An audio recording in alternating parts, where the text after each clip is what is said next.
Negotiations and the naval blockade have finally yielded their first result. Iran today, April 17, has officially opened the Strait of Hormuz to all commercial vessels. This was announced by Iran's foreign minister, Abbas Araghchi. Oil prices immediately plummeted, and economists assure that gasoline will also become much cheaper soon.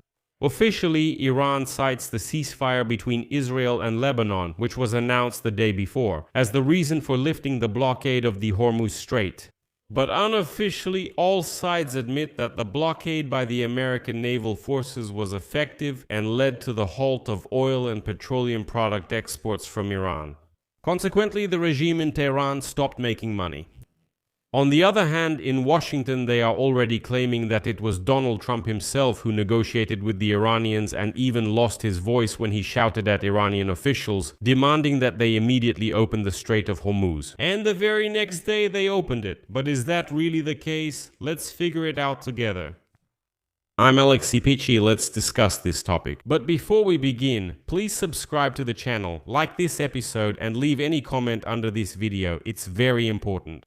If you want to support the work of this YouTube channel, I would be grateful. You can do this with any donation or a paid channel membership. All the links and details are in the description of this video, where it says, support the Pechiy channel. Choose any option that's convenient for you. So today, April 17, Iran opened the Hormuz Strait for all commercial vessels. This was officially announced by Iran's foreign minister Abbas Araghchi, and now I'll quote him. In accordance with the ceasefire agreement in Lebanon, passage for all commercial vessels through the Hormuz Strait is declared fully open for the remaining period of the ceasefire along the agreed route, as has already been announced by the Ports and Maritime Organization of the Islamic Republic of Iran. And here are a few interesting points. Well, first of all, Donald Trump was loudly boasting yesterday that he personally achieved a 10-day ceasefire between Israel and Lebanon, and this could have been the impetus for opening the strait. Supposedly, Iran was also expected to take some steps on its part, for example, to open the Hormuz Strait. But here is an important remark. Araghchi clearly states that the strait will be opened for the remaining period of the ceasefire.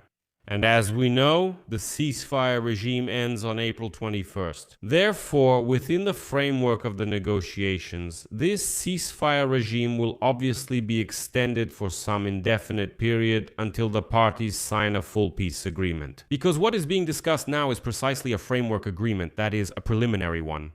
But in reality, such a condition regarding the ceasefire in Lebanon is just a formality against the backdrop of insider information that emerged last night. It was reported that the US and Iran had allegedly made progress in the negotiations. For example, Axios claimed that the parties had already prepared a framework agreement in which both sides make concessions. For example, Trump is now only willing to agree to a suspension of Iran's nuclear program instead of its complete elimination.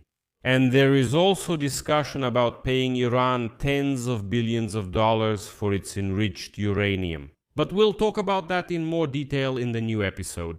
I'll just note here that according to sources, the US and Iran are negotiating a 3-page plan to end the war, and one of the points being discussed is the unblocking by the US. $20 billion of frozen Iranian assets in exchange for Iran giving up its stockpiles of enriched uranium.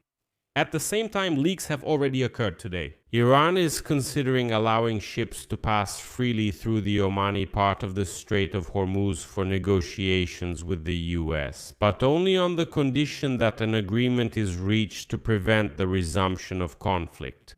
That is, the Americans most likely gave certain guarantees that the attacks will not resume in the near future, for sure. But on the other hand, you understand that Iran is simply saying, not near our waters, but let them pass over there near Oman. At the same time, it's not specified whether we're also talking about clearing possible mines in this area, or about guarantees of free passage for all ships, including those connected with Israel. Earlier, Trump had already stated that the US Navy had begun clearing mines in the strait. That was back on April 15, which may indicate that the Americans could have already prepared those very shipping lanes closer to the Omani coast. On the other hand, it should be remembered that Donald Trump imposed a naval blockade of the Hormuz Strait to deprive Iran of oil revenues and bring it back to negotiations. It was previously reported that Iran was forced to completely halt the export of oil and petroleum products. And U.S. Army General Dan Kane stated that the U.S. has tightened the blockade specifically of Iranian ports and the entire coastline to prevent any ship from entering or leaving Iran. And this applies not only to oil but also to other goods. Although analysts point out that the longer the strait remains closed, the more expensive it becomes and the more it harms Donald Trump himself. The blockade is supported by about 10,000 American servicemen, and now the White House Budget Director Russ Vought admitted that the Trump administration has not even determined an approximate amount of funding needed from the U.S. Congress for this war.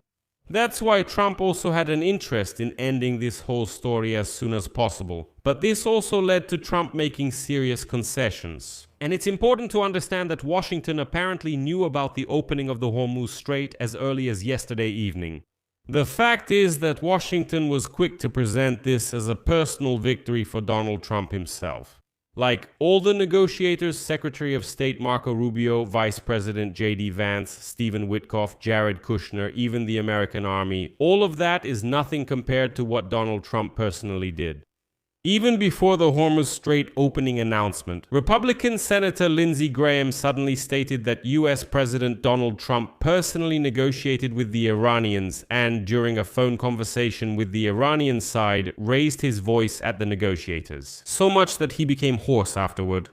Supposedly, only Trump was able to convince the Iranians to open the strait, and he convinced them so forcefully that he even lost his voice while shouting at them.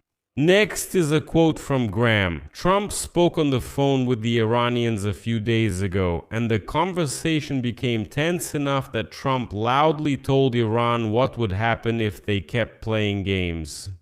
He actually even lost his voice. Can you imagine? I wouldn't want to be the Iranian on the other end of that conversation.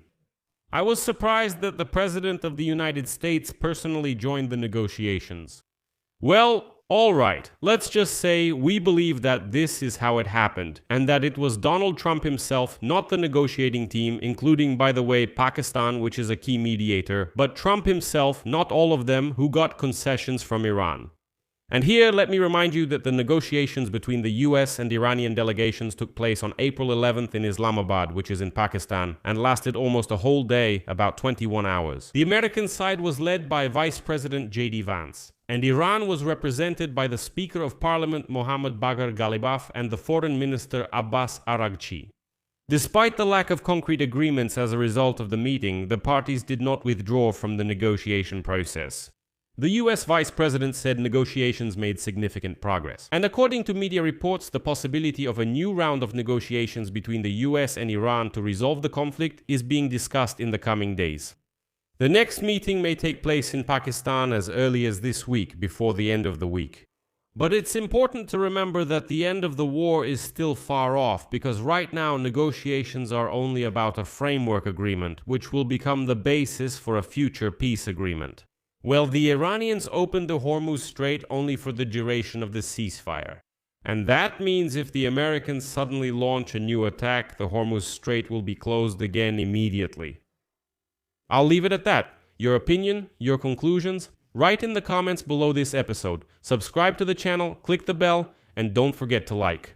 If you found this episode interesting, you can support it with a donation using the links and payment details in this video's description or via the QR code on your screens. And don't forget to subscribe to my Telegram channel Pechiy News. The link is in the description of this video. That's all for now. Take care of yourselves. Goodbye, everyone.